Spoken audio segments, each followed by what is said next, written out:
Good morning, Greg here. Burning both ends.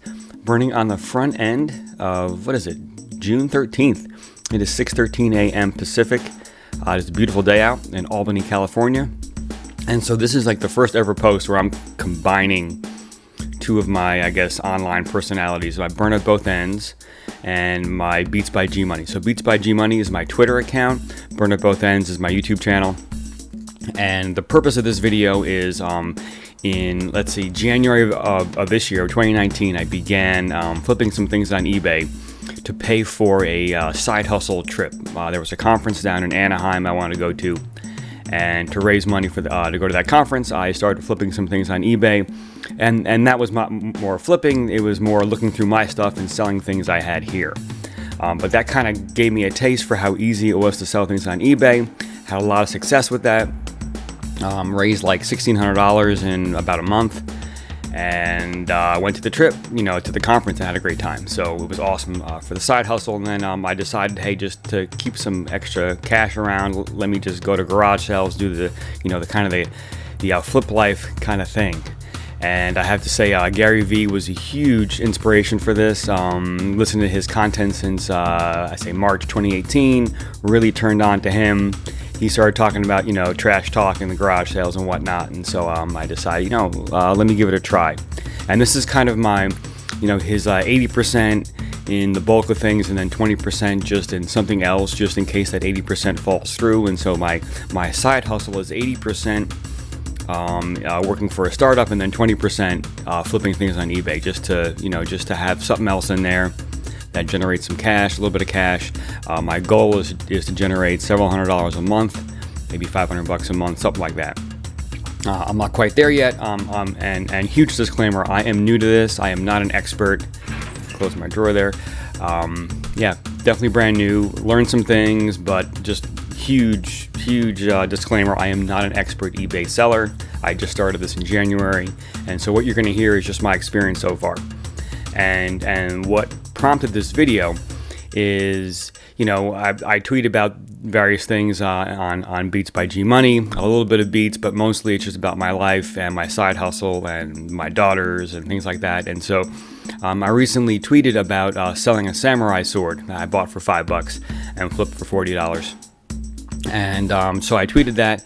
And Gary Vee liked that tweet, and this is the first tweet he's ever liked of mine, and this prompted a whole bunch of people to like and retweet, and never experienced that before. And I got some direct messages about, hey man, can you teach me? And so I figured the easiest thing to do was create a video and put it out there, and maybe I can help some folks. And so that's where we are with that. And then the interesting story about that samurai sword. So totally messed that one up. So I got totally punched in the face by a customer. So I sent that out.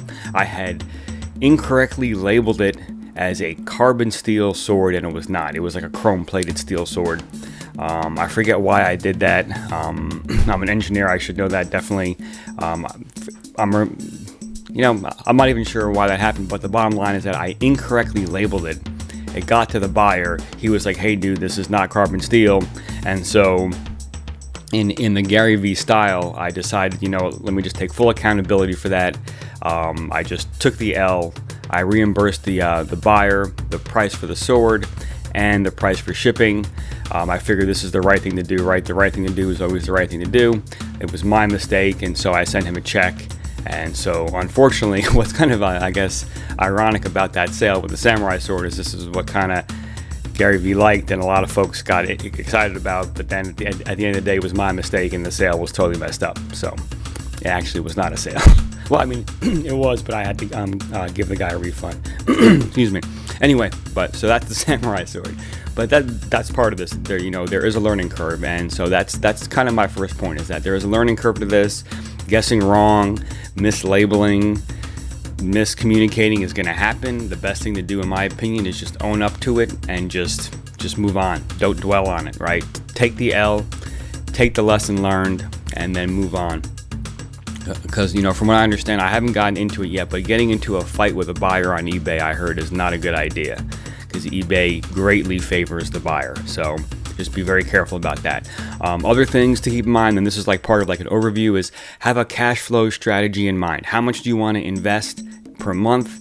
On flipping things, for me, it's about $100 to turn that into like $500. So make sure that you're monitoring that. Make sure that you're not going crazy. Make sure that you're taking money that you can lose or that can be held up kind of in eBay. As you can see behind me on that shelf, it's a bunch of stuff I have ready to go for eBay. It's not selling, but I'm ready for it. And so I'm also trying to learn the timing of things. Like the samurai sword, it had so many views, but it took about a month, I would say, a solid month before it sold.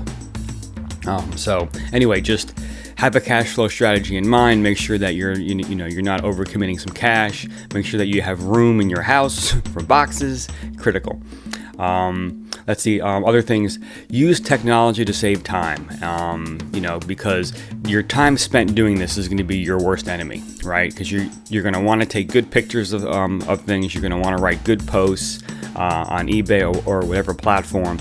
So time will be your biggest enemy. So anything you can do to save time, highly recommend. And one example is on eBay, you can buy the USPS prepaid shipping. Highly recommend that. You get a small discount sometimes, but the key thing is that you sold, you got payment, you print the label, you put it on the box, and then you can skip the line at the post office. Everyone kind of gets a little bit annoyed when you do that, but with prepaid you can go right to the front, hand it off, so that way you're not waiting in line at the post office, which can be, in my experience, a huge time sink. I mean, you can end up being there for an hour or something like that. So anyway, use technology to save time. Search the internet for images of your items if they're, if that makes sense, as opposed to, taking your own pictures. But definitely take your own pictures, show all the defects if it's a used item, leave nothing to chance with the buyer. And then the other thing is your workspace, as far as like where you're actually doing this work, the computer that you're sitting behind, where you're packaging things, where you're keeping boxes, packaging material, all that stuff. Just think about that. Think about where you're going to keep things, how you're going to do this stuff, because eventually you want to kind of create a little system for yourself, so you're not always like rethinking everything for the first time. So that's like an overview. So now let's get into selecting items. So I definitely do the real-time search when I'm like at a garage sale or at like a retail store in the clearance aisle. So I'll just have the eBay app open. I'll search. I'll have to turn on sold and completed items so I see what things are selling for, as opposed to just what things are listed for. That can be confusing. And then you just kind of have to get good at real-time looking at prices and deal making, especially if you're at a garage sale.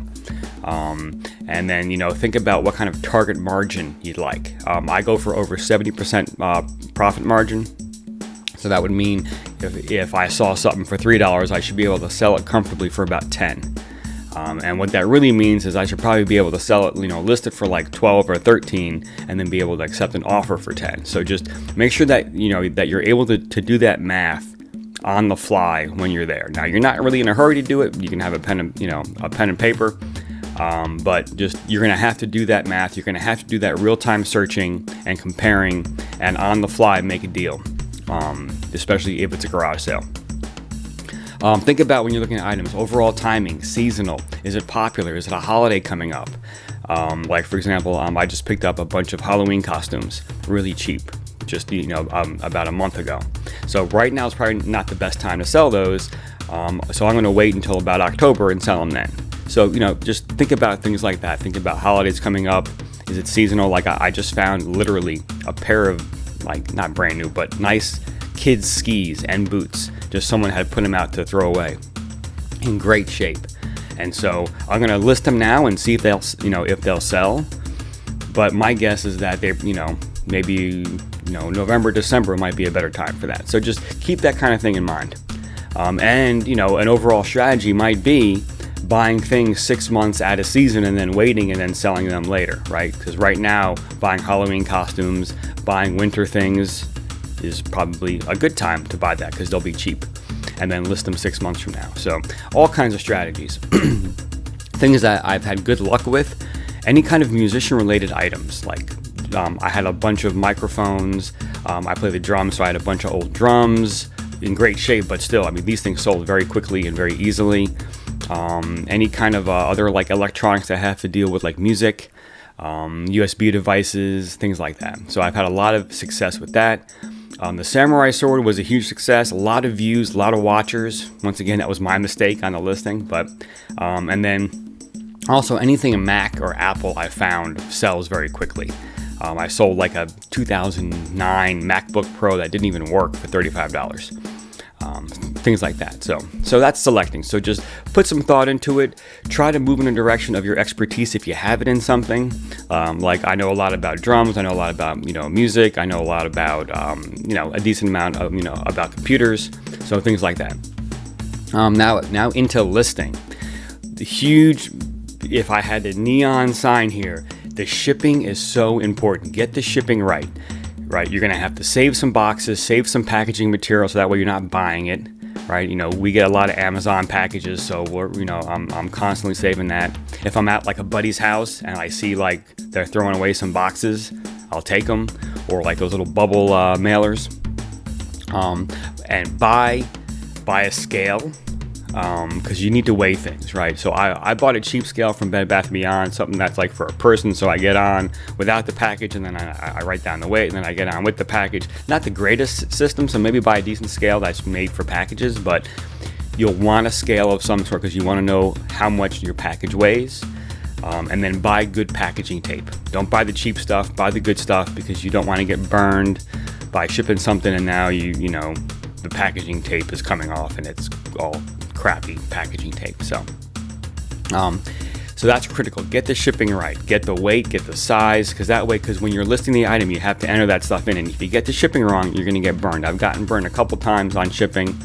Not too much. I'm pretty good with that, but that's just really important because you want the buyer to pay shipping, and then that way, the actual paid price, all your margin is in there. You don't eat into your margin by accidentally getting the shipping wrong. And now the challenge there is, when I list the item, I need to have the box and the packaging material all ready to go. That's what you see behind you, right? All those things are in boxes ready to go.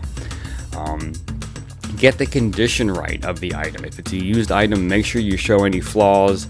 Leave nothing to chance. Just show everything. And pictures here are critical. Take plenty of pictures.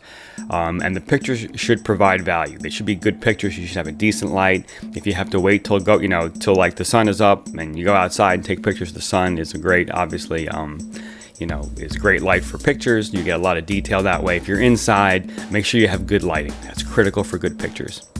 Nothing worse than having crappy pictures on your eBay and now people can't really see. And also it kind of shows that you got like that you really don't care about what you're doing. So make sure that your posts, that your things on eBay, it shows that you care about the item.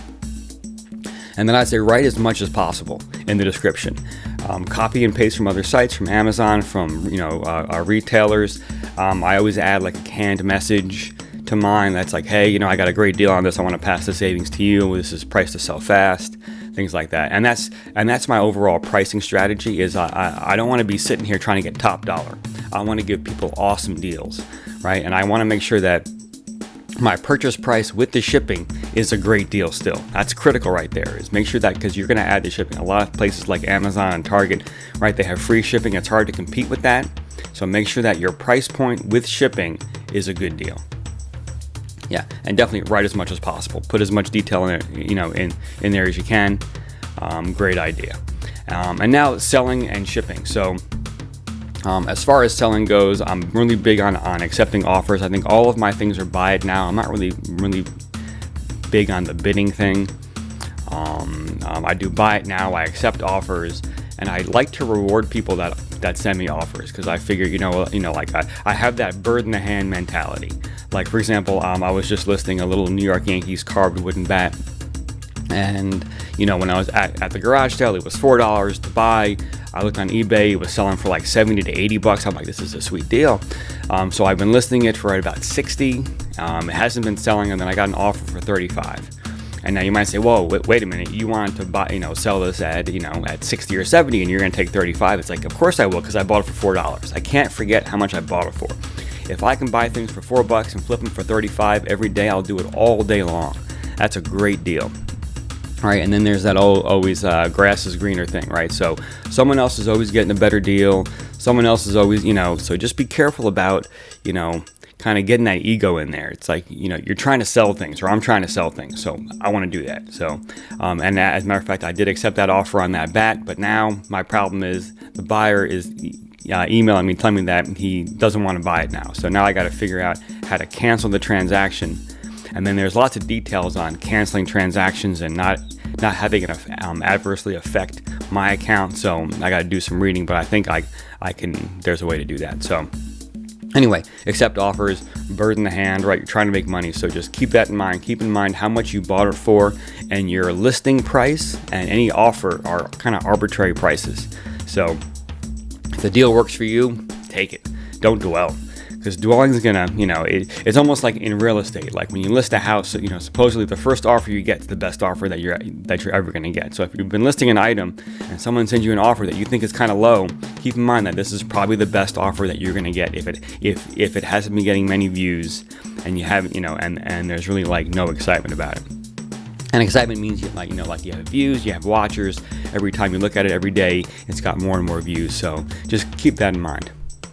And then also, once someone buys something, I'm really big on communicating to the buyer, right? I say thank you.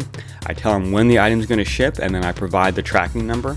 That way they just know what's going on. And I'm real big on shipping the very next day. I know that eBay gives you a few days to get it out, but I like to do it the very next day. That's why, I have everything ready back there, ready to rock and roll. So if someone buys something, typically by the next day, I can ship it out. So that's my story, and I'm sticking to it. So in the description below is an outline of my talk. There's also a link to a tracking sheet, because I think a really important piece to this whole thing is like tracking items from I'm at the garage sale to it's sold, and how much time is in between that. How long should I wait? You're sitting there at a garage sale, or I'm sitting there and I have 5 items, and I think, okay, I'm going to buy these 5 items for $20, and I think that I can, list them all for about $150. But that's right there in that moment. That's a total guess. Is that true? And so following it like for the full life cycle is important. And so I have this link to a tracking sheet that I'll be updating that have all the items and like the dates and the different garage sales or places I went to. And then it's got how much I bought it for, how much I initially listed it for, that profit margin, and then how much I actually sold it for. So I'll be filling that out as we go through here, and you'll start to see, what's selling, what's not selling, what's taking longer. Some things I'm going to hold out for a price, other things not so much. But anyway, so that's it. So thanks for watching. I hope this was of value. I am intentionally not including anything that like this is how you list in eBay. This is where you click, because there's so many videos on YouTube for that. I don't have to waste your time making my own. And there are probably hundreds, if not thousands, that are much better as far as where to click and what to click on and how to list and things like that, and how to create, image, all that kind of tactical stuff. There's plenty of videos on YouTube, so I recommend searching how to list on eBay. I'm sure eBay has some help forums. So yeah, so that's my story. Thanks for listening. Please comment down below if you have any questions. I'd love to help you out. And yeah, so this is exciting. So it's like the first ever post where it's a burn at both ends, Beats by G Money kind of dual post. So yeah, so best of luck eBaying, and yeah, definitely let me know if I can help any more. Yeah, so let's see what else we got. That's about it. So go out today, inspire folks, do great things, be kind, crush it, and I will check you later.